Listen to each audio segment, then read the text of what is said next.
प्रेम पत्र राधा स्वामी तीसरा भाग वचन 26वां। राधा स्वामी मत वालों को अपने उद्धार की निस्बत किसी तरह का शक और संदेह मन में नहीं लाना चाहिए, क्योंकि जो कोई राधा स्वामी दयाल की शरण लेकर सूरत शब्द का अभ्यास करेगा उसका पूरा उद्धार 1, 2, 3 हद 4 जन्म में जरूर हो जाएगा। राधा स्वामी मत में बाहर सत्संग और अंतर में अभ्यास सूरत और मन के ऊंचे देश की तरफ चढ़ाने का कराया जाता है, और भेद कुल मालिक के निज धाम का, जो कि सूरत का निज देश है, और भी रास्ते की मंजिलों का समझाया जाता है कि जिससे अभ्यासी रास्ते में कहीं न अटके और हरेक मुकाम को तय करता हुआ धुरधाम में पहुंचकर राधा स्वामी दयाल का दर्शन और उनके चरणों में बासा पावे। जो कि राधा स्वामी मत के सत्संगी कुल मालिक राधा स्वामी दयाल का इष्ट बांधकर और उनके चरणों की शरण दृढ़ करके उनके निज धाम में पहुंचने की आशा रखते हैं और उसको दिन दिन बढ़ाते और मजबूत करते जाते हैं, और जिस कदर जिस किसी से बन सकता है उसी मुआफिक रोजमर्रा अभ्यास सूरत और मन के उसी तरफ के चढ़ाने का करते हैं। इस वास्ते उनके मन में तड़प और बेकली ऊंचे देश की तरफ चलने और चढ़ने की बराबर लगी रहती है। सूरत शब्द योग का अभ्यास असल में जीते जी मरने का अभ्यास है, यानी जैसे कि सूरत आखिर वक्त पर पैरों से आंखों तक खिंचती हुई मालूम होती है, ऐसे ही जीते जी अभ्यास के समय उसका खिंचाव और सिमटाव होता जाता है। और जिस कदर की सूरत ऊंचे देश की तरफ चढ़ती जाती है उसी कदर संसार और संसार के भोगों और पदार्थों की तरफ से नफरत होती जाती है और इंद्रियों के रस फीके पड़ते जाते हैं और निज घर की तरफ चलने और चढ़ने की चाह बढ़ती जाती है। और जब दया से शब्द साफ और रसीला सुनाई देता है या कुछ प्रकाश और नूर नजर आता है, तब प्रेम और उमंग वास्ते प्राप्ति दर्शन और ज्यादा चढ़ाई के बढ़ती जाती है, और उसी कदर अभ्यास के समय देह सुन्न होती जाती है और इस तरफ का होश कम होता जाता है। और जिस कदर की मन और सूरत सिमट कर उमंग के साथ घट में चढ़ते हैं उसी कदर शब्द और रूप का रस और आनंद मिलता है, और उसके साथ शौक और उमंग भी ज्यादा, और दुनिया के ख्याल यानी गुनावन कम और दूर होते जाते हैं, और मन निश्चल और चित्त निर्मल होता जाता है। राधा स्वामी मत में सब में भारी संयम, शौक और प्रेम का है, और जब ये थोड़ा बहुत दिल में पैदा हुआ और अभ्यास करके थोड़ा बहुत रस और आनंद पाकर बढ़ने लगा,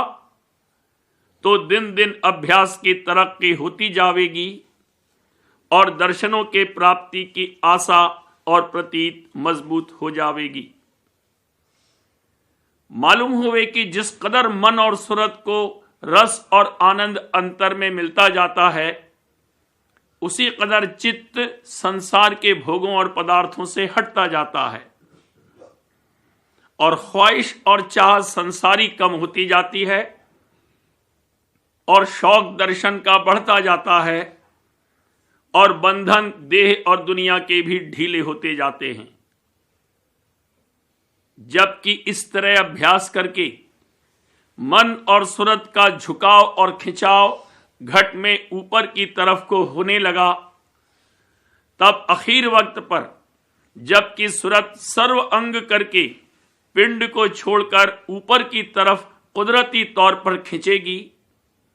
उस वक्त अभ्यासी को किस कदर आसानी अपने घर की तरफ चलने की होवेगी, और कैसा भारी रस और आनंद खुलने शब्द का और नजर आने दर्शन का मिलेगा कि जिसको पाकर सूरत निहायत उमंग के साथ ऊपर को चढ़ेगी। और जहां सत्य पुरुष राधा स्वामी दयाल और संत सदगुरु मुनासिब समझेंगे उसको ऊंचे और सुख स्थान में बासा देवेंगे। ये हाल गहरे अभ्यासियों का होगा और जो कम दर्जे के अभ्यासी हैं उनकी भी सूरत उसी तरह शब्द और स्वरूप की मदद पाकर ऊपर की तरफ को उमंग के साथ आखिर वक्त पर मामूल से ज्यादा चढ़ेगी और सुख स्थान में यानी सहज दल कमल और उसके ऊपर बासा पावेगी। और जो ज्यादा दर्जे के अभ्यासी हैं वो अपने दर्जे के मुआफिक त्रिकुटी में या 10वें द्वार में, और जो अव्वल दर्जे के हैं वो सत्यलोक और राधा स्वामी पद में बासा पावेंगे। खुलासा ये है कि सूरत शब्द जोग का अभ्यासी चाहे जिस दर्जे का होवे और जिसने सच्चे मन से राधा स्वामी दयाल की शरण ली है वो सहज दल कमल के नीचे नहीं ठहरेगा। वो राधा स्वामी दयाल की मेहर और संत सदगुरु की दया से इस मुकाम के ऊपर और ऊंचे से ऊंचे मुकामों में अपनी भक्ति के मुआफिक दर्जे पाता हुआ एक दिन धुरधाम में पहुंच जावेगा और इसी का नाम पूरा उद्धार है। हरचंद मन और माया और काल और कर्म भक्ति की तरक्की में अनेक तरह के विघ्न डालते रहते हैं, पर जिस किसी के हृदय में सच्चा शौक अपने जीव के उद्धार का दया से पैदा हो गया है उसका रास्ता रोक नहीं सकते, बल्कि कुछ अरसे के अभ्यास के बाद वही विघ्न अभ्यासी के मददगार हो जाते हैं और इस तौर पर राधा स्वामी दयाल की दया से रास्ता सहज में तय हो जाता है। कुल मालिक राधा स्वामी दयाल इस कदर अपने भक्तों पर जो सच्चे मन से शरण में आए हैं दया फरमाते हैं कि सिर्फ उन्हीं का नहीं बल्कि उनके निज कुटुंबियों का भी जिस कदर मुनासिब होता है उद्धार फरमाते हैं। यानी उनसे अपने भक्त की सेवा लेकर या उसमें प्रीत लगाकर आखिर वक्त पर उनके मन और सूरत को सहज में थोड़ा बहुत चढ़ाते हैं और 84 के चक्कर से बचाकर और फिर नरदेही में लाकर सत्संग और भजन वगैरह कराते हैं। इस तरह उनके उद्धार का रास्ता जारी हो जाता है। ये खास दया किसी वक्त में जीवों पर नहीं हुई,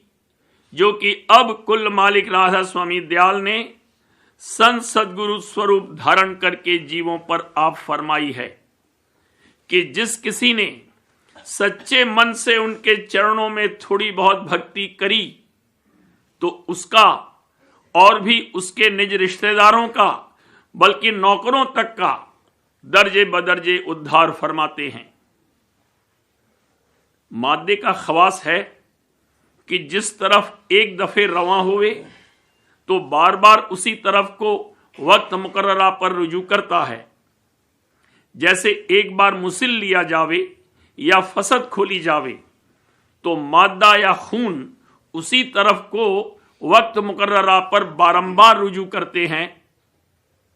फिर सूरत और मन जिनका निज घर ऊंचे देश में है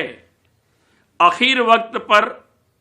जबकि कुदरती खिंचाव अंदर में कुल पसारे का ऊपर की तरफ को होगा, किस तरह और तरफ को जा सकते हैं। पर शर्त यह है कि मन और सूरत में चाह और आशा अपने घर में जाने और अपने मालिक से मिलने की पैदा होकर जिस कदर मुमकिन हुए जीते जी मजबूत हो जावे। और जो घर का भेद नहीं मिला और जीते जी उस रास्ते पर चलना नहीं शुरू किया और आशा और वासना देह और संसार और उसके भोगों और पदार्थों में रही, तो वो मन और सूरत जरूर अपनी चाह और करनी के मुआफिक सहस्त्रदल कमल के नीचे जो शून्य है उसमें गोता लगाकर फिर नीचे की तरफ उतरकर किसी न किसी देश और जोन में बासा पावेंगे, यानी फिर जन्मेंगे और शरीर धारण करेंगे। जो करनी अच्छी है तो स्वर्ग आदिक और मृत्युलोक में नरदेही पावेंगे और सुख भोगेंगे, और जो नाकिस करनी है तो नीचे देश और नीची जोनों में भरमेंगे। जिस वक्त की सूरत छठे चक्र के पार शून्य में जाती है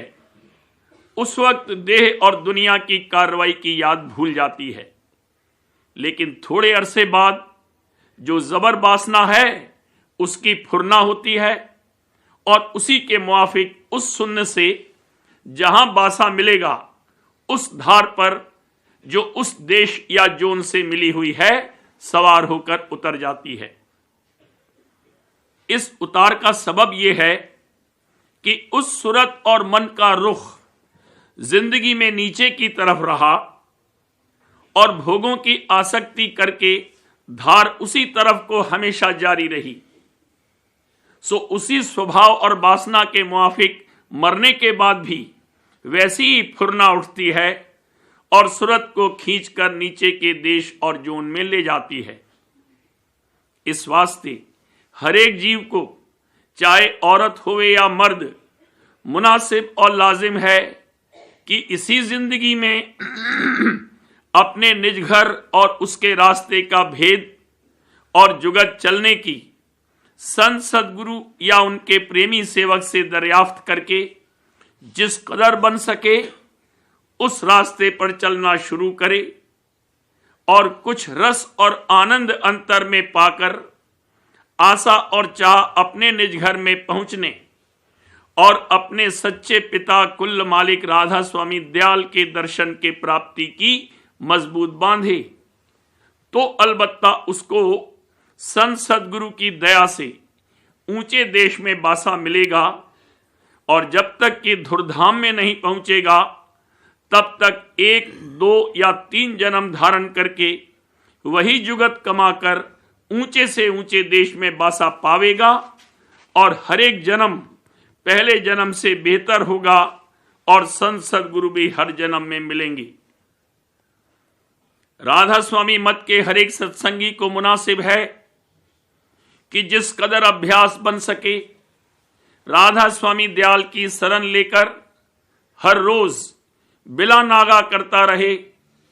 और सत्संग करके चरणों में प्रीत और प्रतीत बढ़ाता जावे और शक और शुभा या किसी तरह का संदेह मन में न रखे, तो राधा स्वामी दयाल मेहर से अपना बल देकर जिस कदर करनी मुनासिब और जरूर है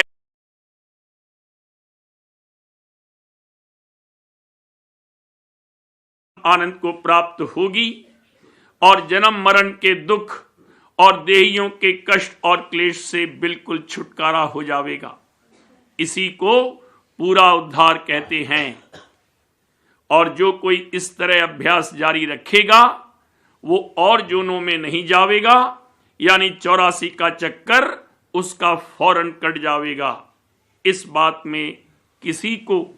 कभी शक और संदेह न लाना चाहिए।